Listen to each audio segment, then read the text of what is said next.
Pernahkah kamu memegang daun tembakau kering, merasakan teksturnya dan menghirup aromanya yang khas? Pernahkah kamu benar-benar berhenti sejenak untuk memikirkan perjalanan rumit yang telah dilaluinya? Ini adalah perjalanan yang dimulai bukan di pabrik, tetapi di bawah langit terbuka. Di ladang luas, tempat setiap daun diam-diam mengumpulkan sinar matahari dan karakter. Jalan dari daun hijau sederhana itu ke produk jadi yang halus, yang mungkin kamu lihat di toko adalah perjalanan yang panjang dan menarik. Ini adalah kisah tentang tradisi yang bertemu teknologi. Hari ini, kita akan mengupas lapisan-lapisan proses yang kompleks ini.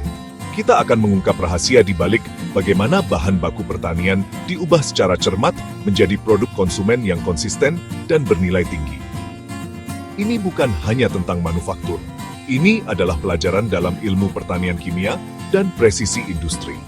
Memahami proses ini memiliki nilai yang sangat besar, terutama bagi kita di bidang teknologi industri pertanian. Kita akan mulai dengan peta proses yang komprehensif, memberikanmu gambaran umum tentang seluruh operasi.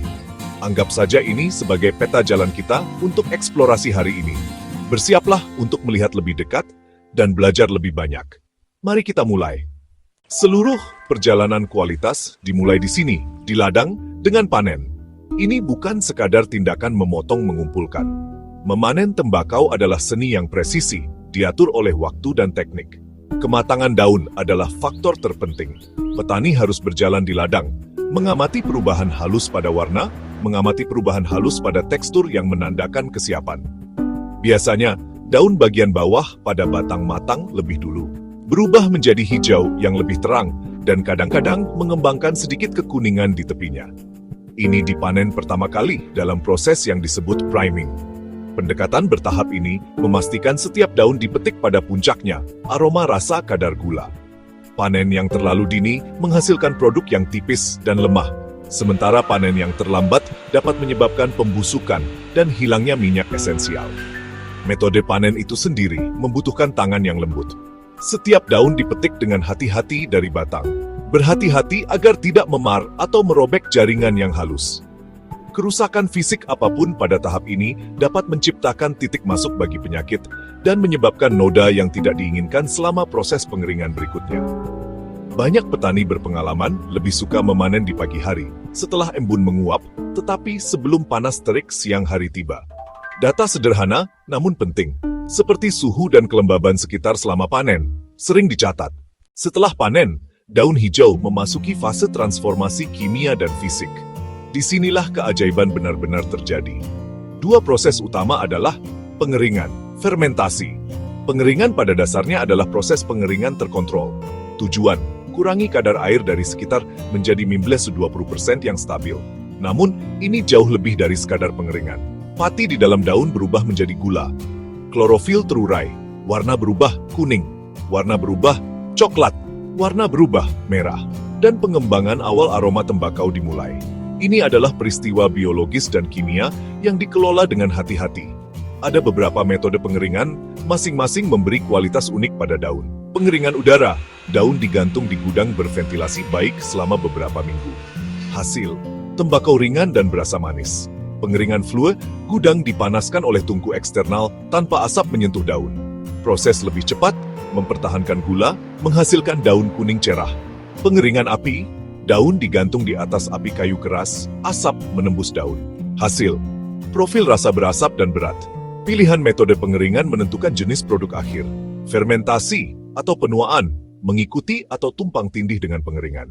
Daun yang baru dikeringkan bisa terasa keras dan mentah. Fermentasi adalah proses pelunakan.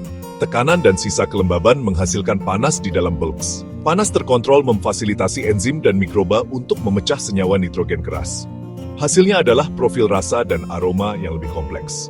Tumpukan dibalik dan disusun ulang secara berkala untuk fermentasi merata dan mencegah panas berlebih. Setelah daun sepenuhnya dikeringkan dan difermentasi, mereka belum siap untuk produk akhir. Mereka ada sebagai kumpulan individu yang bervariasi, ukuran, warna, tekstur, profil kimianya. Fase krusial berikutnya adalah pemilahan dan penilaian. Daun disortir berdasarkan posisinya pada tanaman. Posisi memengaruhi ketebalan dan kadar nikotin warnanya. Dari kuning muda hingga coklat tua, ukurannya keberadaan noda atau kerusakan apapun. Penilaian ini bukan hanya untuk kontrol kualitas. Ini penting untuk penilaian ekonomi dan, yang terpenting, untuk seni pencampuran. Pencampuran adalah inti dari menciptakan produk akhir yang konsisten dan mudah dikenali. Pencampuran seperti menjadi koki, menggunakan resep untuk mencapai profil rasa tertentu. Seorang pencampur akan mengambil persentase tertentu dari berbagai jenis tembakau. Daun tinggi gula, daun kaya, daun berasap. Untuk banyak produk, batang tengah dihilangkan karena tinggi senyawa yang tidak diinginkan dan tidak terbakar dengan baik. Lamina kemudian dipotong menjadi strip halus dengan lebar tertentu. Keseragaman potongan penting untuk kepadatan pengepakan dan tingkat pembakaran. Sentuhan akhir, casing untuk menambah kelembaban dan rasa dasar. Rasa atas disemprotkan tepat sebelum pengemasan untuk aroma khas. Langkah terakhir adalah pengemasan dan jaminan kualitas akhir. Fungsi teknis, menjaga kelembaban, multilayer foil dan plastik melindungi dari lingkungan. Sampel diambil dan diuji. Lebar sobekan, kadar air, kepadatan pengepakan. Panel sensorik menilai aroma dan penampilan. Tes mikrobiologi, semua data direkam untuk ketertelusuran. Singkatnya, setiap tahap adalah mata rantai kritis. Kegagalan satu mengkompromikan seluruh proses. Coba eksperimen kelembaban sederhana dan dokumentasikan tekstur, fleksibilitas, aroma.